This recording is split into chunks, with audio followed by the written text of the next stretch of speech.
Mrinalkanti Barman, regional vice president ISTD Kolkata. এখান থেকে operate করি।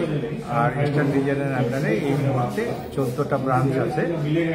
অলমোস্ট সব নর্থ ইস্টার্ন স্টেটস কভার করে, ইনক্লুডিং ঝাড়খণ্ড, বিহার, উড়িষ্যা এসব আছে। আর এই প্রোগ্রাম যেটা আমরা করছি, ইস্টার্ন রিজিয়নাল কনফারেন্স, আমরা শর্টে ইআরসি বলছি।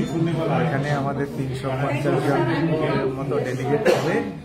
আর বেস্ট অফ দি স্পিকার্স ভারতবর্ষে যারা এই সাবজেক্টে আছে আমাদের তারা আসছেন এবং তারা এই দুদিনে ডেলিভারেট করবেন। এবং যারাই এখানে অংশগ্রহণ করবেন তারা বর্তমান শিক্ষার এরিয়াতে এবং শিল্পের এরিয়াতে যেসব টেকনিক্যাল চেঞ্জ হচ্ছে তার সাথে তারা কিভাবে অ্যাডাপ্ট করতে শিখবেন সেই জিনিসগুলো এখানে আলোচনা হবে। এর থেকে মানুষের একটা আরো উৎসাহ জাগবে, তার থেকে তারা আইএসটিডি অর্গানাইজেশনে জয়েনও করতে পারে, আরো বিশদে জানতেও পারে। 7th Eastern India regional conference and exhibition অনুষ্ঠিত হতে চলেছে নভেম্বর 14 এবং 15 Biswa Bangla convention centre, New Town, কলকাতাতে। আয়োজনে Indian society for training and development Kolkata chapter. EIRC 2025-এর প্রধান theme sustainable human centric growth through technology in a dynamic business world. এই টপিকের মেইন এরিয়াসগুলো sustainability, technology, human and business. 7th EIRC ISTD কমিটিতে আছেন Shri Satyam Roychowdhury, chairman conference committee, chancellor sister Nivedita university. আছেন Shri Binay Ranjan, chairman steering committee, director HR Coal India limited, government of India. আছেন doctor Nataraj Ray, co-chairman steering committee and former national president ISTD. আছেন Shri M.K. Barman, chairman organizing committee and regional vice president East ISTD, এবং Shri Rahul Bose, chairperson Kolkata chapter. আর আছেন BD Surana, vice chairman of ISTD Kolkata chapter. Kolkata press ক্লাবে 7th EIRC'র সম্বন্ধে প্রেসকে জানাতে একটি press মিটে অংশগ্রহণ করেছিলেন ISTD কলকাতার বিভিন্ন গণ্যমান্য ব্যক্তিত্ব। ছিলেন Shri Rahul Bose, chairperson ISTD Kolkata chapter, Shrimati Kaushambi Chakraborty, honorary secretary ISTD Kolkata chapter, Shri M.K. Barman, chairman organising committee, Sudip Chakraborty, media promotions committee chairperson, এবং Sukrit Som, ISTD senior member.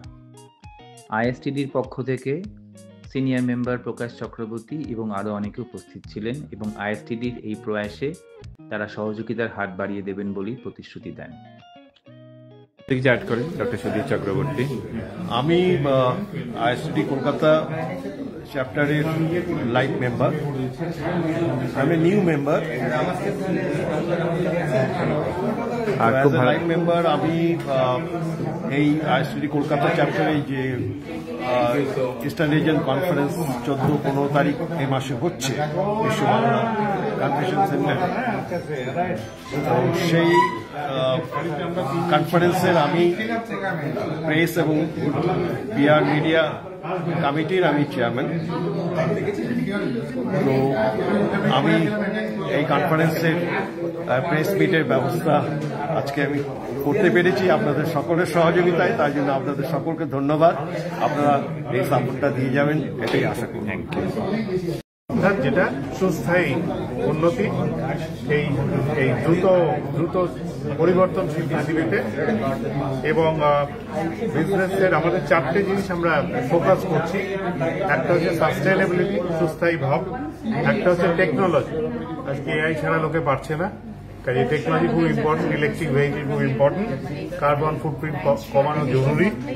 Human, কারণ আসলে মানুষ থাকবে, সবার উপর মানুষ সত্য, তাহার উপর নাই। এবং যেহেতু আমরা ব্যবসা, এটা ব্যবসার সাথে সম্পৃক্ত, কাজে এই দুদিনব্যাপী অনুষ্ঠানে 8টা সাব থিম আছে, প্যানেল প্রেজেন্টেশন হবে। এটা সবটাই রিভলভিং অ্যারাউন্ড এই 4টে word: sustainable, technology, human and business. Sir, total কত ডেলিগেটস আসবেন আপনার? উই উইল হ্যাভ আমাদের 300 ডেলিগেট হবে এবং 70 জন স্পিকার হবে। এটা দেশ বিদেশ থেকে থাকবে নাকি আপনার মানে ইন্ডিয়ার না বিদেশ থেকেও থাকবে? বিদেশ থেকে এবার আমরা যেহেতু জিওপলিটিক্যাল কারণের জন্য আমরা সেরকমভাবে বাংলাদেশ, সার্ক কান্ট্রিকে আমরা নেপাল আসবেন, কিন্তু আমরা সেরকমভাবে এবার আন্তর্জাতিক করতে পারিনি কারণ জিওপলিটিক্যাল রিজনের জন্য। গতবার বাংলাদেশ থেকে আমরা অনেককে পেয়েছিলাম। তো এটা ইন্টারন্যাশনাল ইভেন্ট সেক্ষেত্রে না, কিন্তু ইন্টারন্যাশনাল থট থাকবে। এবং আমরা অনেক স্পিকারের মধ্যে যারা থাইল্যান্ডের ছিল, তো থাইল্যান্ড স্পিকার একজন এখনো আছে, তো ইন আ ওয়ে ইন্টারন্যাশনাল, কিন্তু আমি পুরোপুরি বলতে পারবো না কারণ সত্যি কথা বলতে আমরা স্পিকার এবার করিও নি। তার একটাই কারণ যে এটা জিওপলিটিক্যাল এখন যেরকম সিচুয়েশন, তাই জন্য আমরা একটু ইন্ডিয়ার উপরেই ফোকাস করেছি। এবং এটা যেহেতু রিজিয়নাল ফোকাস, তো একটা রিজিয়নাল আবেগ থাকে। ইস্টার্ন রিজিয়ন আমাদের 11টা, বর্মন সাহেব যার চেয়ারম্যান বা আমাদের রিজিয়নাল ভাইস প্রেসিডেন্ট। তো এখানে মুখ্য উদ্দেশ্য ছিল যে কলকাতা, ভুবনেশ্বর, বালেশ্বর, জামশেদপুর, দুর্গাপুর, এদের আমরা আবেগটা নেওয়া এবং এদের সাথে চলাটাও একটা বড় পার্ট ছিল।